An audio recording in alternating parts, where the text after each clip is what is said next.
윤석열 대통령이 2030 부산 엑스포 유치 실패와 관련해 예측이 많이 빗나갔다며 국민 앞에 사과하고 모든 것은 대통령의 부족이라고 말했습니다. 부산을 중심으로 한 남부 균형 발전은 계속 추진하겠다고 강조했습니다. 문재인 정부 청와대 울산시장 선거 개입 의혹에 대한 1심 판결이 잠시 뒤에 내려집니다. 검찰이 송철호 전 울산시장과 황운하 당시 울산경찰청장을 재판에 넘긴 지 3년 10개월 만입니다. 지난 9월 태어난 아기가 1년 전에 15% 가까이 줄며 2001년 이래 최대 감소폭을 기록했습니다. 3분기 합계 출산율은 0.70으로 2분기에 이어 역대 최저입니다. 북한이 9.19 군사합의 파기 선언 이후 판문점 공동경비구역인 JSA에서도 권총을 차고 근무하기 시작했습니다. 미국 국방부는 북한 위성이 궤도에 진입했다고 공식 확인했지만 백악관과 펜타곤 촬영에 대해선 인터넷에서도 쉽게 사진을 구할 수 있다며 평가절하했습니다. YTN 뉴스앤 이슈 이어갑니다. 북극 한기가 남하하면서 전국적으로 한겨울 같은 강추위가 찾아왔습니다. 한파특보가 더 확대됐는데 내일은 날씨가 더 추워지고 곳곳에 눈까지 내릴 전망입니다. 취재기자 연결합니다. 정혜윤 기자. 네, 정혜윤입니다. 네, 먼저 한파특보 확대된 지역부터 전해주시죠. 네, 새로 내려진 지역은 경기도 동부입니다. 이 밖에 기존 특보 발효 지역인 강원도와 경북은 발령 지역이 크게 늘었습니다. 기상청은 오늘 오전 10시에 한파주의보를 확대 발표했는데 발효 시각은 오늘 오후 6시부터입니다. 특보 지역은 밤사이 기온이 10도 이상 하강할 것으로 보입니다. 오늘 아침부터 본격적인 북극 한기가 영향을 주고 있습니다. 강원도 설악산 기온이 무려 영하 15.8도까지 떨어졌고 체감온도는 영하 26.1도를 기록했습니다. 그 밖에 대관령 영하 7.4도, 철원과 파주 영하 6.7도, 서울 기온도 영하 3.9도까지 내려갔습니다. 여기에 찬바람까지 불면서 서울의 체감온도는 영하 8도에 육박했습니다. 강력한 북극 한기가 예년보다 일찍 남하하면서 한겨울 같은 추위가 찾아온 건데요.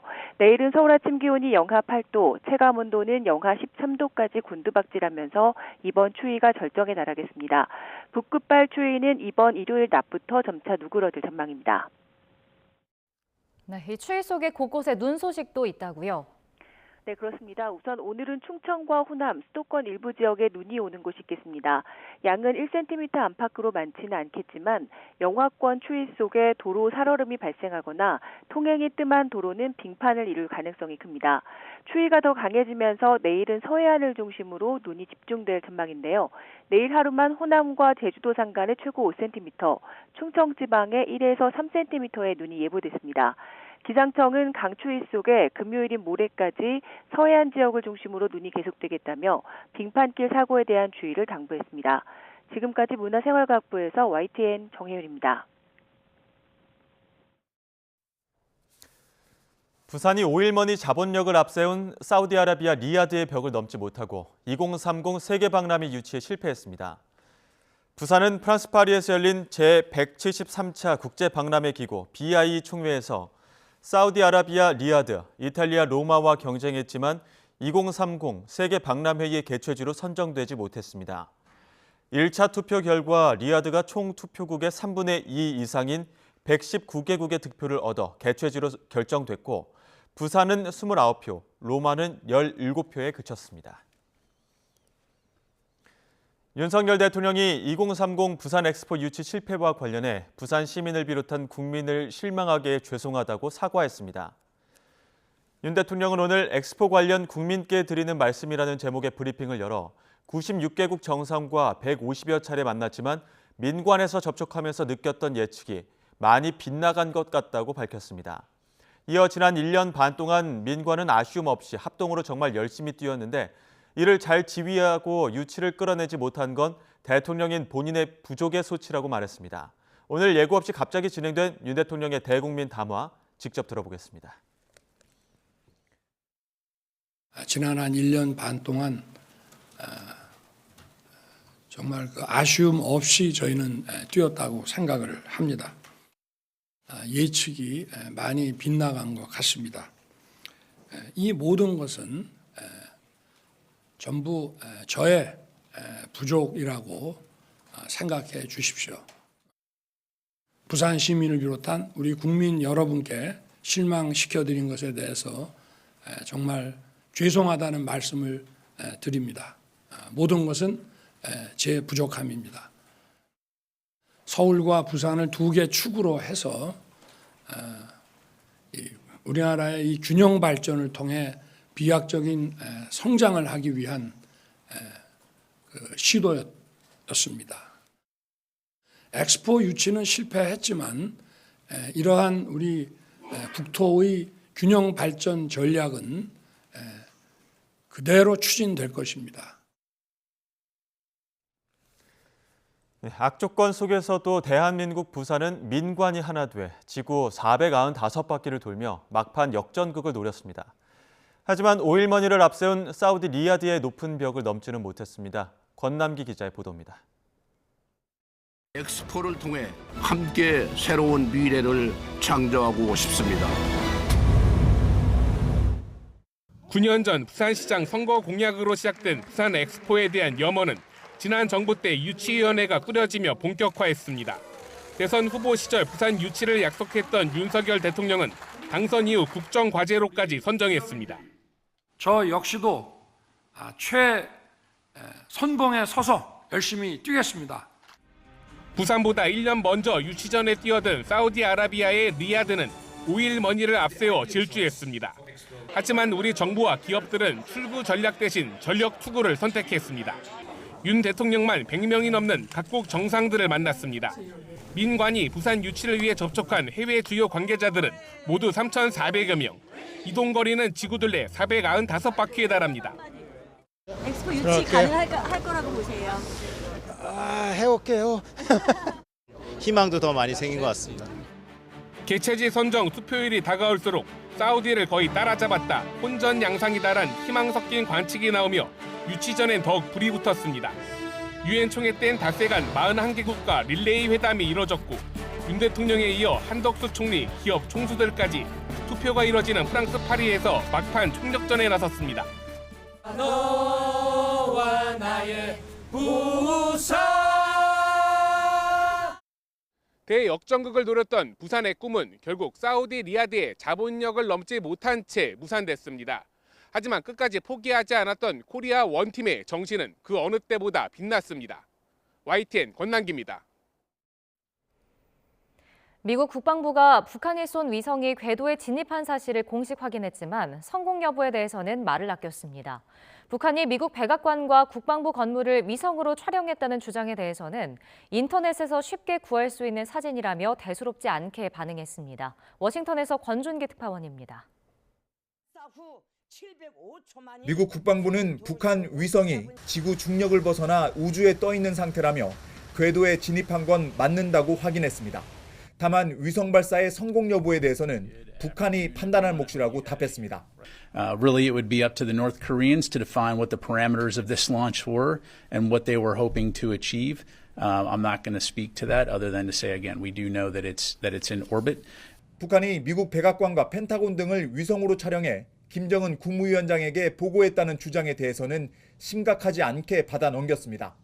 미국 주요 시설의 위성 사진은 인터넷에서 손쉽게 찾을 수 있다는 겁니다.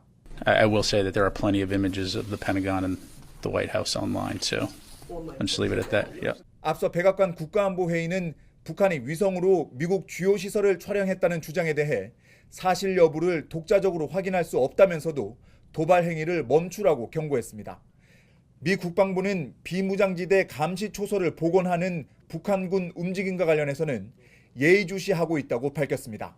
You know, it's obviously something that we're continuing to monitor closely. I don't have any specific information to provide right now on, purported North Korean deployments. 미국 국방부 대변인은 북한 움직임과 관련한 답변에서 한국과 일본에 대한 미국의 확장 억제 약속은 철통 같다며 70년 된 한미 동맹은 굳건하다는 점을 거듭 강조했습니다. 워싱턴에서 YTN 권준기입니다.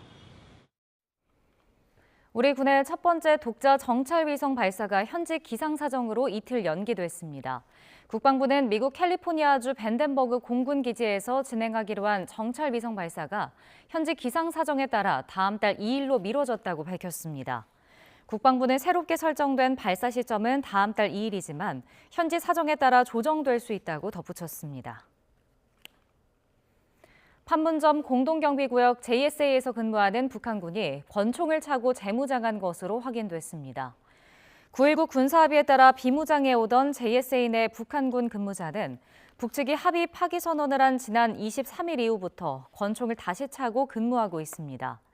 이는 군사합의 가운데 JSA에서의 비무장화도 파기한 것으로 JSA를 관할하는 유엔군사령부는 우리 측의 비무장을 유지하는 가운데 재무장 등 대응 방안을 검토하고 있습니다.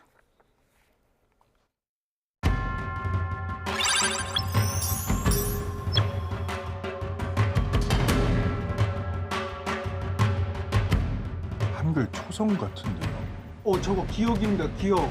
맞네.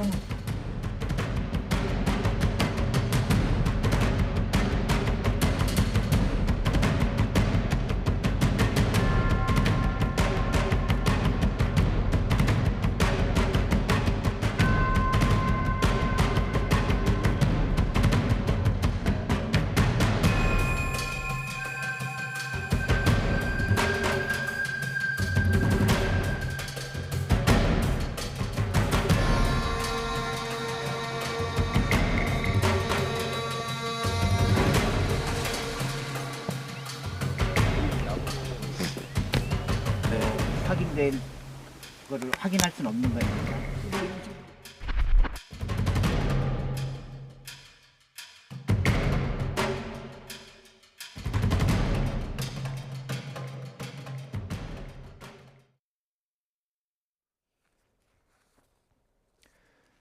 하태경 의원의 종로 출마 선언 이후 종로가 정말 험지냐, 결국 아무것도 남지 않은 제로섬 게임이 될 뿐이라는 비판까지 곱지 않은 시선이 쏟아졌습니다. 하 의원은 종로 지역구 최재형 의원에겐 양해를 구했다고 설명했는데요. 최 의원의 이야기는 조금 달랐습니다. 함께 들어보시죠.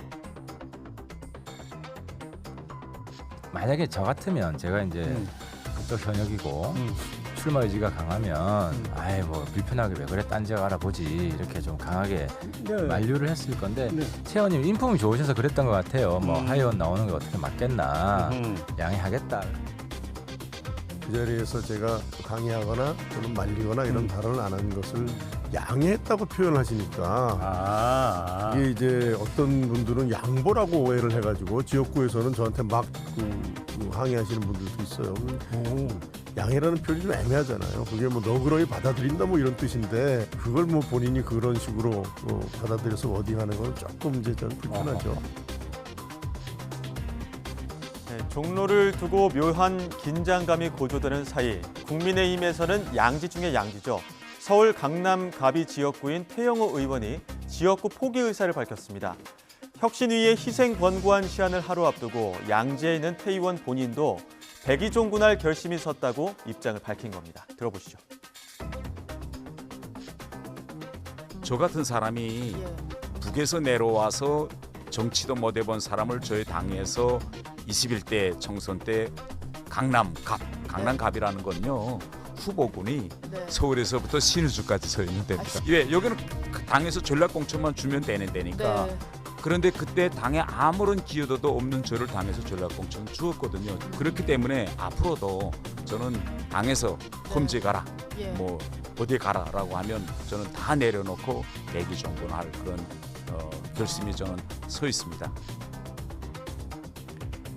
국민의힘의 태영호 의원이 있다면 민주당도 기득권을 내려놓겠다며 지역구 포기 카드를 먼저 던진 의원이 있습니다. 이탄희 의원인데요. 기자회견에서 울먹이기도 했습니다. 짧게 들어보시죠. 저는 다가올 22대 총선에서 용인시정 지역구 불출마를 선언합니다. 오늘부로 지역위원장 자리도 내려놓습니다. 저는 민주당이 기득권을 포기하고 정치개혁과 연합정치의 길에 나서야 한다고 주장해왔습니다. 제가 가진 작은 기득권부터 내려놓으면서 민주당의 혁신과 승리에 불쏘시개가 되고자 합니다. 저의 불출마 선언으로 지역 주민들과 용인정 동지들께서 느끼실 당혹감과 상실감, 허탈감을 생각하면 가슴이 무너지는 느낌이 듭니다. 정말 진심으로 사과드립니다. 네, 이탄희 의원이 지역구 불출마를 선언하면서까지 지키려고 하는 것, 위성정당 방지법입니다. 과거로 돌아가는 것은 막아야 한다고 강하게 주장하고 있는데요. 이러한 주장에도 불구하고 민주당 이재명 대표는 멋있게 지면 무슨 소용이냐며 병립형으로 돌아갈 가능성도 시사했습니다. 민주당 진성준 의원도 지금으로는 방법이 없다며 이재명 대표의 주장에 힘을 실었습니다. 완벽한 위성정당 방지 법안이란 건 없다? 없다. 그게 설계될 수 있다면 무슨 이런 고민이 필요하겠습니까? 근데 국민이 엄청 지탄할 거 아니에요? 왜 그렇게 떡검수 쓰냐? 뭐 이런 지탄이 무서운 건 아니에요? 아니, 지탄이 무섭죠. 그런데 그런 지탄에도 불구하고 현실적인 이익이 있기 때문에. 왜냐하면 각 거대 정당들은 고정 지지층들이 있습니다. 예. 그래서 아시는 것처럼 지역구가 253석이나 되는데 여기서 국민의힘과 민주당이 1, 2위를 다투잖아요. 그래서 절반 이상을 다 양당 다 가져가게 되는데 자기 정당 지지율보다 지역구 의석이 훨씬 많기 때문에 비례대표 의석은 하나도 얻을 수 없는 상황이잖아요. 그렇죠. 준연동형에서. 그러니 거대 정당으로서는 또 위성정당 창당에 유혹을 느끼는 겁니다. 이런 가운데 민주당에선 이낙연 전 대표가 공식 행보와 함께 이재명 대표를 향한 비판을 쏟아내면서 당내 분위기가 술렁이고 있습니다.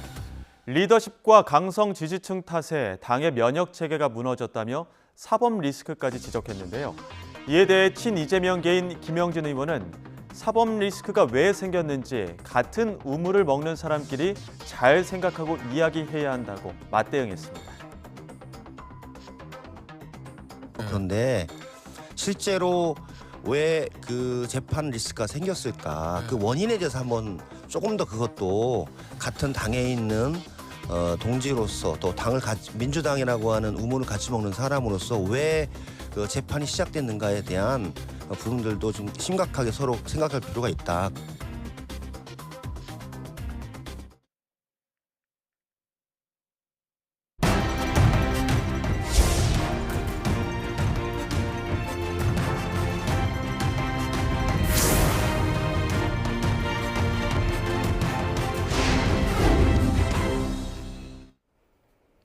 문재인 정부 시절 울산시장 선거에 청와대가 개입했다는 의혹으로 재판이 이어져 왔는데 그 1심 결과가 오늘 오후에 나옵니다.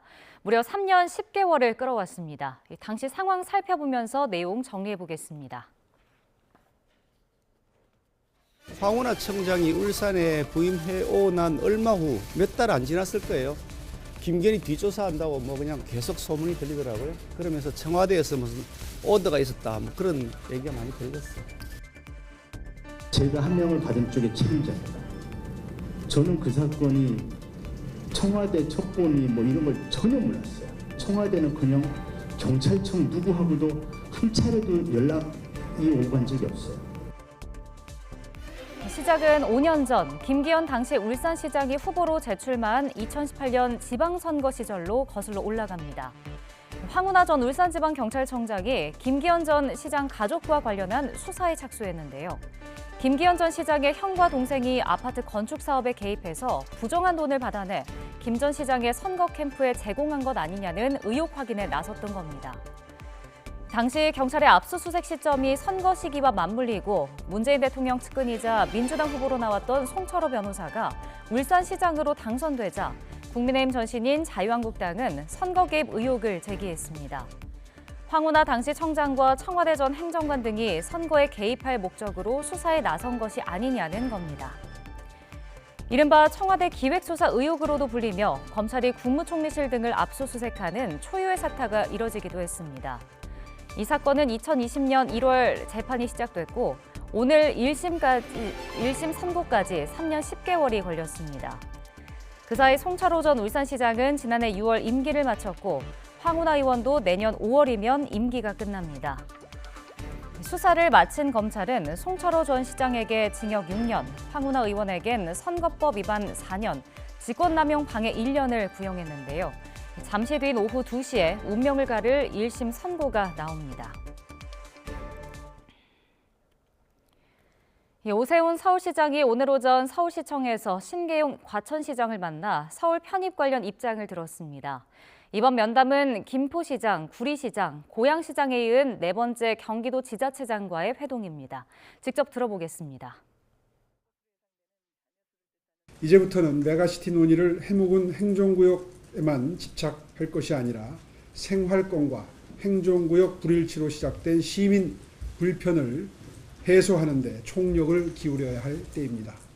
서울시는 여기에 필요한 연구 분석을 지속해 나갈 것이고 앞으로 정부와 정치권에서도 이 논의에 시민 의견이 충분히 담길 수 있도록 함께 애써주실 것을 요청드립니다.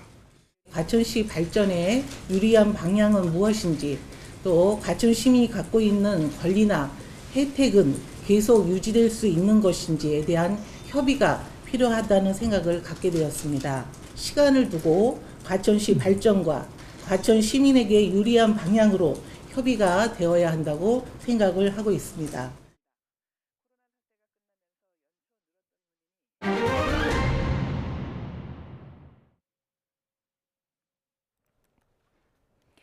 네, 이른바 다이어트 약 성지로 유명한 의원 관계자들이 줄줄이 마약류 관리법 위반으로 입건되는 등 수사를 받고 있는 것으로 확인됐습니다. 부작용과 중독성이 큰 마약류 식욕 억제제를 과다 처방했다는 의심을 받고 있습니다. 취재기자 연결해 보겠습니다. 임혜진 기자. 네, 사회부입니다. 네, 수사 선상에 오른 다이어트 약 성지가 어떤 곳이었던 건가요? 네, 지난해 마약류 식욕 억제제 처방량을 기준으로 순위를 매겼을 때 상위권에 있었던 의원들인데요. 온라인 다이어트 카페 같은 곳에서도 언급이 많이 되는 곳들이었습니다. 대구 달서구에 있는 의원이 가장 많았고 충남 보령시, 경기 구리시 순이었는데요. 대구와 구리는 경찰 조사 단계고 보령은 의사 2명이 검찰에 넘겨졌습니다. YTN 보도가 나간 뒤 오늘 아침 충남경찰청에서 이 사건과 관련해 보도자료를 냈는데요.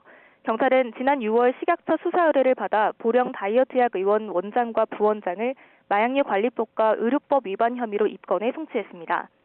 이들은 지난해 7월부터 올해 1월 사이 내원한 환자에게 식욕 억제제 2천여 개를 처방하는 등 환자 10명에게 18,000여 정을 장기로 과다 처방한 혐의를 받습니다. 네, 임 기자가 그 구리에 있는 의원에서 직접 진료를 받아봤다고요? 네, 그렇습니다. 상대적으로 다이어트에 대한 관심이 떨어지는 겨울이었음에도 병원 문을 열기 전부터 사람들이 계속 찾아왔습니다. 몸무게와 키를 재고 간호사와 간단한 문진표를 작성하는데 의사와 대면한 건 1분도 채 되지 않았습니다. 형식적인 질문이 대부분이었고 이후 수납을 하면서 간호사가 간략히 복약에 대해 설명을 해줬습니다. 간단한 과정을 거쳐서 제가 발부받은 처방전에는 펜디메트라는 성분이 있었습니다. 마약류 식욕 억제제 중 하나로 중독성이나 내성 때문에 주의해서 다뤄야 하는 의약품입니다. 식약처에서도 3개월 이내로 단기간 사용할 것을 권장하는 성분인데요. 하지만 환자 개인에 대한 구체적인 진단 없이 너무 쉽게 처방이 되고 있었고 함께 있던 YTN 취재진은 4주치를 처방받기도 했습니다. 제가 다녀온 구리를 포함해 3대 의원에서 마약류 식욕 억제제를 가장 많이 받은 환자의 처방량을 보면 한 사람이 1년간 수천 개를 처방받기도 했습니다. 네, 식욕 억제제가 어떤 약인지 좀 궁금해지는데 부작용에는 어떤 게 있습니까?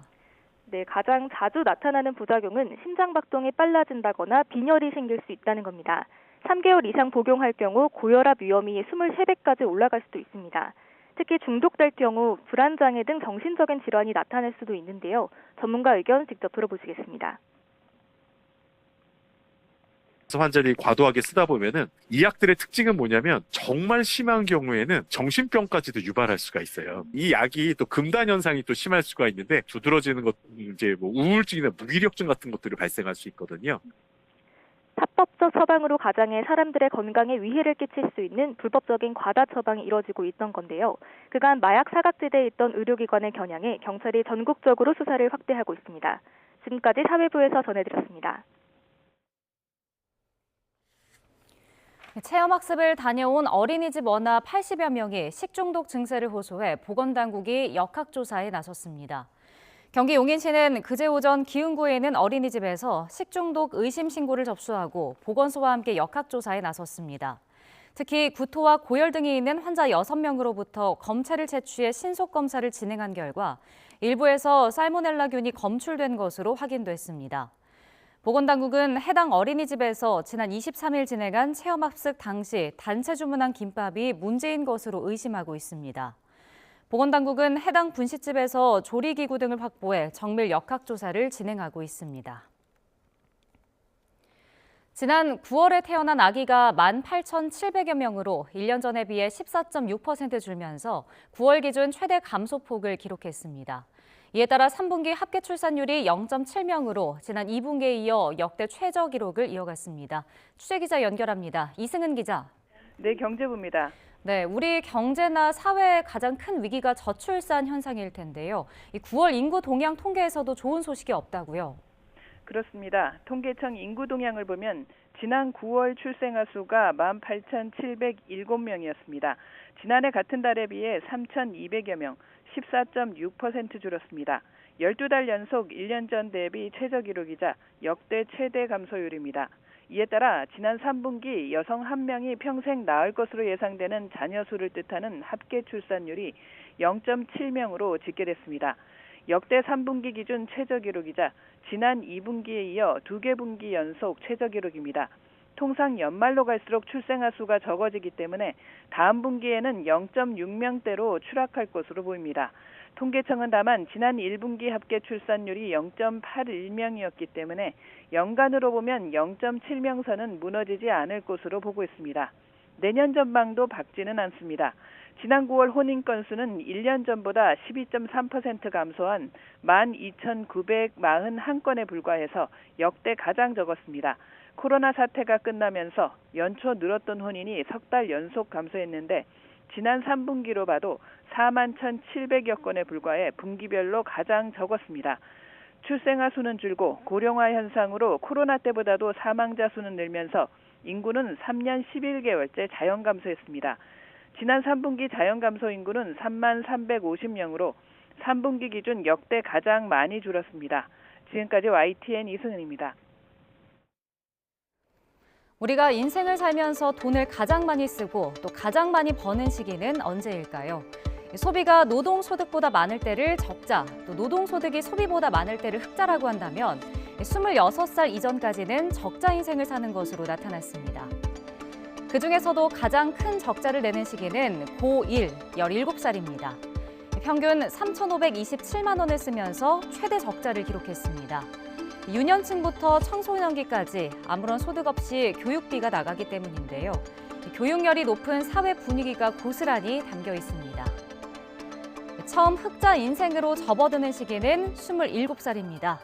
사회생활로 돈을 벌기 시작하면서 소득이 소비보다 많아지는 겁니다.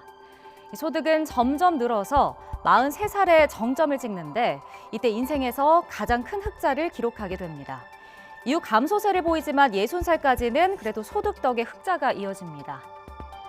이렇게 34년간의 흑자 인생이 끝나면 61살부터는 다시 적자 인생입니다. 고령층으로 진입하면서 벌이는 줄어드는데 의료비 같은 공공보건 소비가 커지기 때문입니다. 다른 연령대에 비해 보건 소비가 크게 늘어나는 걸 확인할 수 있습니다. 흔히 100세 시대라고 불리는 요즘이죠. 34년 동안만 벌어서 나머지 인생의 적자를 메우긴 힘들어 보이는데요. 단순히 소비와 소득 문제로 보기보단 저출산, 또 고령화라는 사회 문제로 접근할 필요가 있어 보입니다. 강남의 6,700여 가구가 들어설 대단지 아파트가 입주 예정일을 하루 앞두고 아직 준공 승인을 받지 못해 입주가 지연될 위기에 처했습니다.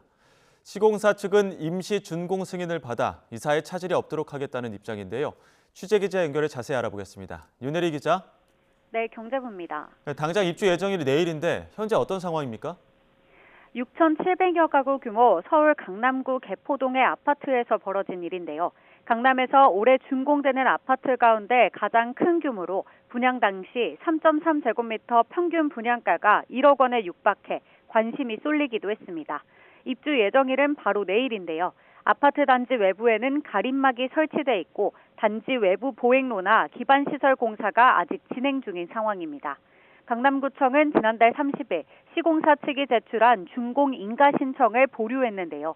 정비 기반시설 공사와 기부 체납시설 공사가 아직 끝나지 않아 인가받은 사업 시행 계획대로 완료됐다고 볼 수 없다는 이유입니다. 당시 강남구청 측은 입주 지연이 예상되니 조합원과 일반 분양자들이 피해를 보지 않도록 사전에 알리라고 시공사 측에 당부했습니다. 그런데 시공사 측은 입주에 문제가 없을 거란 입장이지 않습니까? 네, 그렇습니다. 시공사 측은 임시 사용 승인을 신청해 이사에는 차질이 없도록 하겠다는 입장입니다. 이들은 입주 예정자들에게 미리 공문을 보내 코로나와 우크라이나 전쟁 등으로 자재 수급이 늦어지고 물가가 올라 공사가 지연됐다며 각종 공사는 내년 초까지 진행될 예정이라고 설명했습니다. 강남구청도 아파트 단지 방음벽과 전기시설을 포함해 도로와 공원, 빗물을 배출하는 우수관로 등 기반시설 공사가 현재 진행 중이라고 설명했습니다. 하지만 아파트 내부 공사는 어느 정도 마무리된 만큼 입주 대란을 막기 위해 임시 사용 승인을 내줄 가능성이 큽니다. 지금 내부 공사는 어느 정도 마무리가 됐다고 하더라도 입주 예정자들 중심으로는 내부 공사와 관련해서도 문제를 제기하고 있지 않습니까? 네, 그렇습니다. 견본 주택으로 봤던 자재와 실제 시공된 자재가 다르다며 부실 시공 의혹까지 제기하는 상황인데요. 거실벽 대리석 자재가 원래는 아무 문의가 없었는데 시공 과정에서 다른 자재로 바뀌었다는 겁니다. 직접 들어보시겠습니다. 예쁜 자재로 시공해놓고 나중에는 이게 문의를 맞출 수 없다고 얘기하는 거는 소비자를 우롱한쳐서하고 약간은 저희 소비자들이 사기당한 거 아닌가 싶은. 입주 예정자들은 자재 교체를 요구했지만 시공사 측은 대리석 특성상 문의가 제각각이기 때문에 교체가 어렵다며 입주자 사전 점검 당시 이미 안내를 한 사안이라고 답했습니다. 입주 예정자들로서는 이사는 물론 내부 자재 분량까지 고충이 큰 상황인데 시공사가 임시 준공 승인을 받아서 내일 예정대로 이사를 한다고 하더라도 여러 불편함이 있는 거죠? 네, 그렇습니다. 우선 준공 승인 불발로 입주가 늦어질 경우 이사가 밀리는 건 물론 입주자들이 금전적 피해를 보게 되는데요. 전세를 준 임대인의 경우 임차인이 제때 입주를 하지 못해 계약을 취소하게 되면 위약금을 물어줘야 하고 이사가 밀리는 동안 이삿짐 보관 비용과 월세 등도 모두 부담해야 합니다. 임시 준공 승인을 받는다 하더라도 불편은 이어질 수밖에 없습니다. 정식 준공 승인을 받기 전까지 소유권 이전 등기가 어려워 주택을 담보로 대출을 받거나 전세 대출을 받을 때 제한이 생기기 때문입니다. 당일인 내일 오전 임시 승인이 날 수도 있는 가운데 입주 대란을 피할 수 있을지 관심입니다. 지금까지 경제부에서 전해드렸습니다. 반도체 분야 경력이 20-30년에 달하는 베테랑 퇴직자들이 1년 전 특허 심사관으로 특별 채용됐습니다. 그 결과는 어떤 평가를 받았을까요? 김진도 기자가 취재했습니다. 반도체 메모리 도면을 진지하게 들여다보는 노년의 심사관. 국내 대기업 연구직으로 30년을 일하고 지난해 퇴사한 반도체 전문가입니다. 치열한 첨단 기술 경쟁에 선봉해 있었지만 연구원에서 심사관으로 인생 2막을 열며 새로 배우는 것이 많습니다. 특허는 진짜 그 국가의 산업 기반을 살려나가는 데 있어서 참 중요하고 진짜 이거는 누군가는 꼭 지켜야 되겠다 이런 생각을 많이 갖고서 일을 하고 있습니다. 그런 것들을 인지해 와서 좀 깨달은 거죠, 사실은. 이 심사관도 민간기업 출신 디스플레이 반도체 분야의 베테랑입니다. 대기업 퇴사 후 미국에 체류하다 귀국하고 한 벤처기업에 스카우트됐습니다. 그런데 국내 기업이라고 생각한 회사가 외국 자본 소유라는 것을 인식하고 그만둘 수밖에 없었습니다. 점점 정말로 소재 개발 쪽으로 들어갔을 때 제가 삼성에서 그런 배워온 가지고 노하우나 그런 지식들을 풀어야 되는 시점이 와서 제가 많은 고민이 있었습니다. 두 심사관 모두 지난해 특허청이 특별 채용한 반도체 전문 특허 심사관입니다. 우리 먹거리인 반도체 분야의 초격차를 유지하기 위한 일련의 과정입니다. 반도체 특허 심사 기간을 획기적으로 줄이기 위해 퇴직 인력을 심사관으로 채용하고 기존 심사관과 협업할 수 있도록 반도체 심사 추진단을 출범시킨 겁니다. 무엇보다도 사실 심사가 빨라져야 특허권이 빨리 조속히 가져올 수 있고 그렇게 돼야 사실 세계적인 글로벌 경쟁력을 가질 수 있기 때문에 심사를 아주 빨리 하는 것, 신속 정확한 심사 이게 정말 중요하죠. 이런 정책은 관련 기업에서도 환영하고 있습니다. 특히 전문 인력의 유출을 막는 부수적인 효과도 큽니다. 반도체 기업에서 상당 기간 근무하신 분들이 그분들이 몇십 년 동안 쌓은 노하우를 이렇게 활용할 수 있는, 전수할 수 있는 그런 자리가 이제 되게 좀 필요하다는 이야기는 이제 예전부터 있어 왔었고요. 성과를 바탕으로 내년부터는 반도체 외 다른 분야로도 베테랑 퇴직자 채용이 확대됩니다. 올해 안에 글로벌 경쟁이 치열해지고 있는 2차 전지 분야에 대한 지원을 마무리하고 내년에는 바이오 분야에 집중한다는 계획입니다. YTN 김민우입니다. 반도체 수출 가격 하락폭이 줄고 친환경 차량과 석유 제품의 수출 가격이 오르면서 수출 금액 지수가 1년여 만에 상승 전환했습니다. 한국은행은 지난달 우리나라 수출 금액 지수가 128.13으로 1년 전보다 2.4% 올랐다고 밝혔습니다.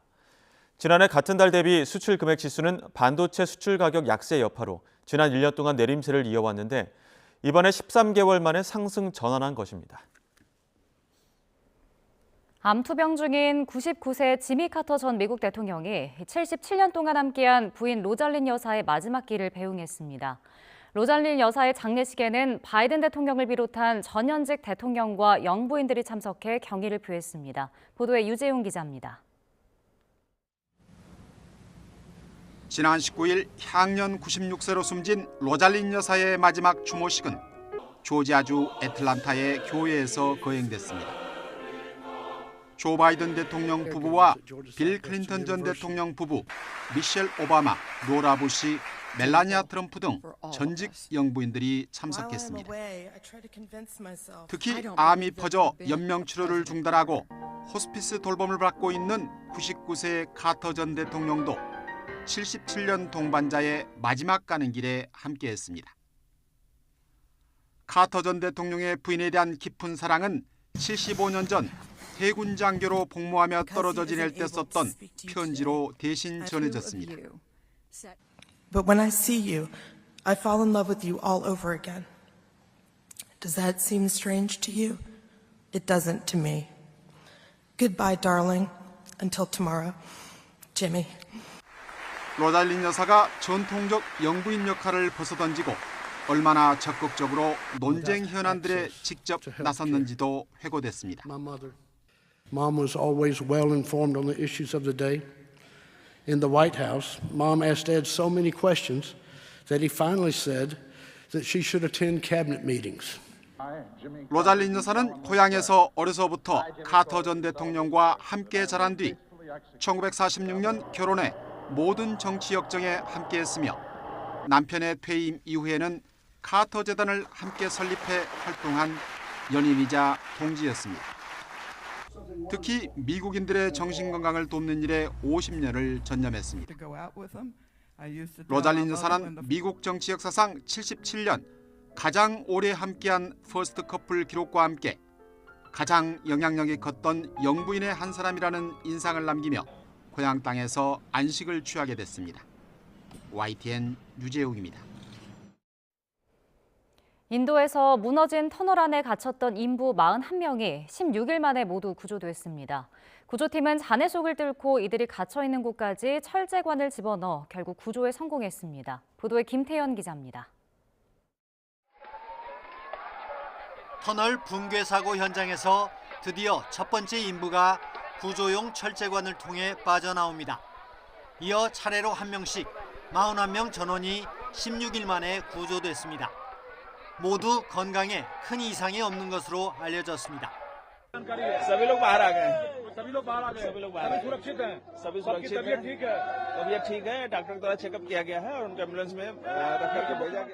붕괴 사고는 지난 12일 인도 북부 히말라야 산맥 지역의 고속도로 건설 공사 현장에서 일어났습니다. 터널 입구에서 200m 안쪽에 천장이 무너져 내리면서 작업하던 근로자들이 터널 안에 갇혔습니다. 구조팀은 사고 직후 인부들이 있는 곳까지 작은 관을 집어넣어 산소와 음식, 물, 약품을 전달했습니다. 곧이어 사람이 빠져나올 수 있도록 직경 80cm의 구조용 철제관을 투입했습니다. 겹겹이 쌓인 잔해 때문에 실패를 거듭하다 마침내 철제관은 인부들이 있는 곳까지 도달했습니다. Without any hurdle, कल रात से लेके आज सुबह तक उन्होंने धीरे धीरे बिना कोई जल्दी दिखाए हुए समझदारी से पूरी पाइप पुश करके ब्रेक थ्रू अचीव कर लिया है. 가족들은 구사일생으로 돌아온 아버지와 남편, 아들을 반기며 안도하고 기뻐했습니다. YTN 김태현입니다. 축구협회가 혐의가 드러날 때까지 황의조 선수를 국가대표로 발탁하지 않기로 했습니다. 선수들은 잘 뛰고 있지만 팬심에 둔감한 축구 행정의 순발력은 이번에도 느렸습니다. 김동민 기자가 보도합니다. 축구협회는 피의자 황의조 선수의 혐의가 확인될 때까지 대표팀에 발탁하지 않기로 했다고 밝혔습니다. 다만 국가대표 선수가 고도의 도덕성과 책임감을 가지고 국가대표팀 명예를 유지해야 될 그런 의무가 있고 이제 그런 점에서 본인의 사생활 등 여러 부분을 관리해야 된다는 점을 고려하였고 지난 22일 중국 원정에서 승리하고 돌아온 클린스만 감독의 말은 달랐습니다. Maybe and probably or whatever. So until there's nothing really concrete, there's no problem for Joe. He's part of our team. He's a fantastic player. 혐의가 입증되지 않았다는 점은 똑같았지만 내린 결론은 다릅니다. 합의되지 않은 영상을 찍은 혐의로 황의조 선수가 중국전을 앞두고 피의자 신분으로 경찰 조사까지 받았다는 사실을 가볍게 본 까닭입니다. 그럼에도 중국전에서 황의조는 교체로 뛰었고 이에 여론은 윤리위원장의 말대로 더 악화됐습니다.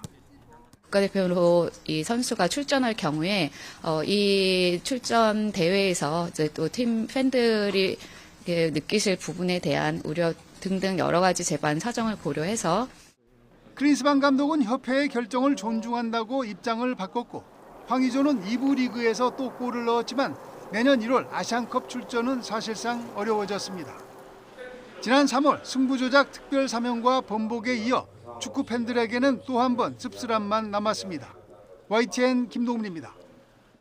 미국에서 단기 취업 비자로 일하는 외국인이 앞으로는 비자 갱신을 위해 본국의 미국 영사관을 찾지 않아도 될 전망입니다. 줄리 스터프트 국무부 비자 담당 부차관보는 워싱턴 DC 외신센터 브리핑에서 미국 정부가 다음 달부터 비자 국내 갱신 시범 사업을 시작한다고 밝혔습니다. 스터프트 부차관보는 미국에서 취업 비자로 체류하는 사람들이 다음 비자를 신청하거나 비자를 갱신하기 위해 미국을 떠나지 않아도 된다며 출국하지 않고 국무부에 비자를 보내 갱신할 수 있게 된다고 말했습니다. 12월이 시작되기도 전에 겨울 추위가 일찍 찾아왔습니다.